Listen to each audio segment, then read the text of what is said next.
बनारस के सुबह के जैसा पहर नहीं देखा, बनारस के सुबह के जैसा पहर नहीं देखा, माँ गंगा के जल के जैसा और कहीं लहर नहीं देखा।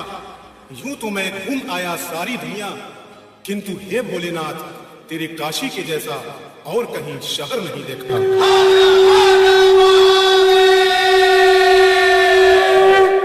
सावन के पावन महीने में, सावन के पावन